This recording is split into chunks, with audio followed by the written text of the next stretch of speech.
walk under the stars, feeling free. The scent of wood smoke fills the air as the music whispers. I can hear through the flicker of flames. A dance begins with every spark. My soul aligns. Art and culture weave a spell in the heart of water, fire. I dwell.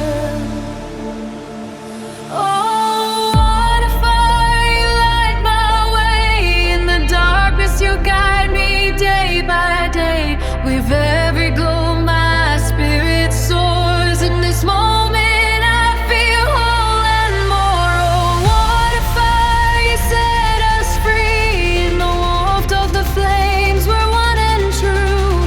With every beat, my heart takes flight. In this enchantment, I find my life.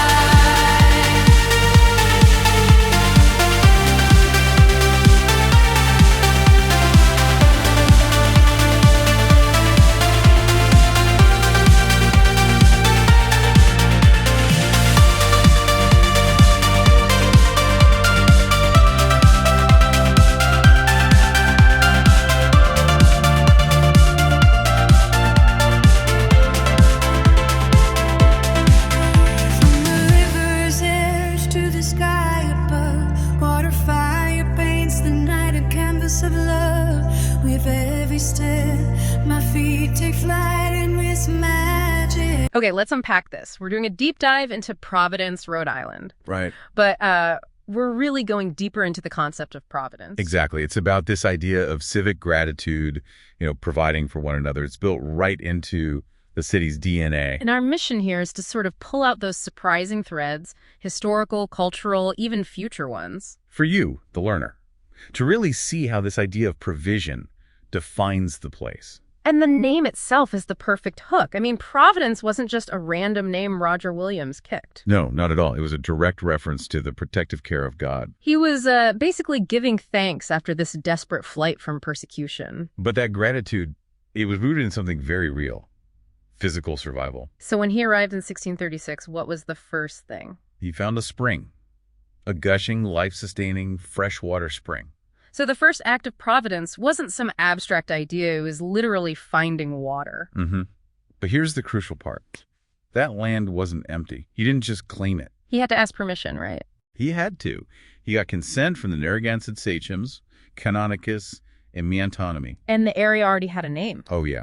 It was known as Mossassuck, which means where the moose cross. It was an ancient Native American trade highway. So that initial gratitude really has to acknowledge the indigenous people who were already there, stewarding the land. Absolutely. That's where the story actually begins. I love that. And you can see that idea of shared resources evolving into the city structure. You're thinking of Benefit Street. Exactly. The Mile of History. It started out as something much simpler. It was just Backstreet, a very functional name. But in 1772, they renamed it.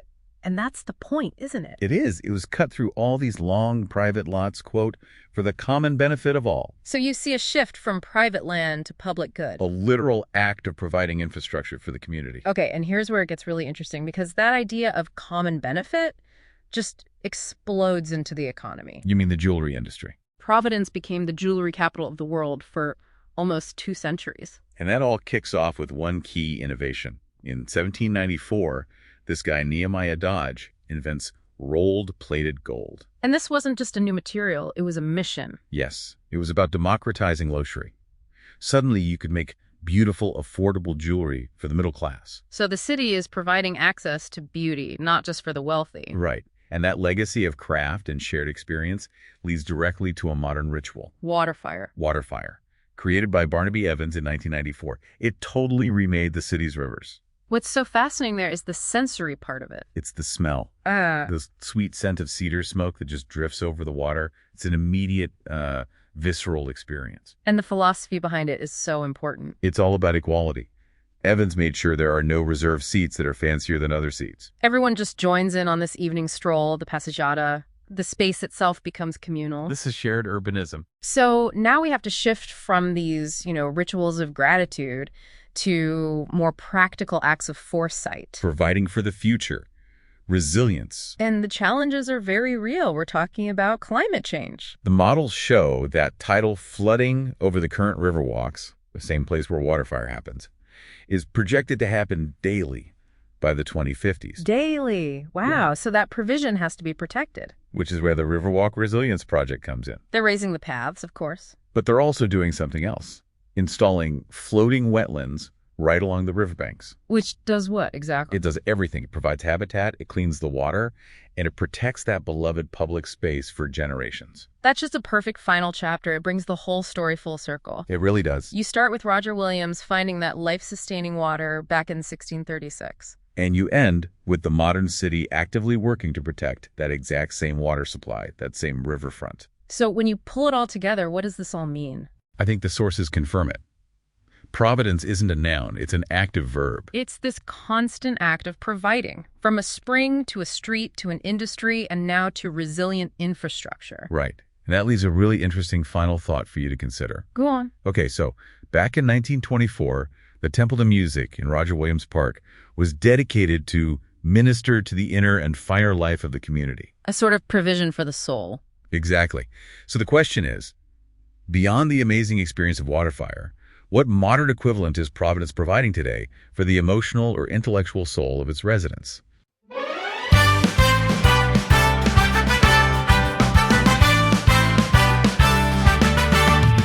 the fall when leaves turn gold and red, we gather round with hearts so warm and fed, grateful for the blessings that we find. Thanksgiving spirit shining bright and kind. Happy Thanksgiving, Providence. Blessings spread like sunshine on a winter's night. With every plate of turkey and pie, our hearts overflow with love and joy. Through laughter and through tears, we share our stories. In this season of giving, our spirits soar high. A table filled with friends and family, feasting on memories, letting love be our guide. In the quiet of the evening, as stars twinkle above, we give thanks for all the gifts we've received, from the smallest things to the greatest joys. This time of year reminds us we're never alone. Oh, thank you, dear Providence, for guiding us through life's journey. With every breath we praise for this wonderful time.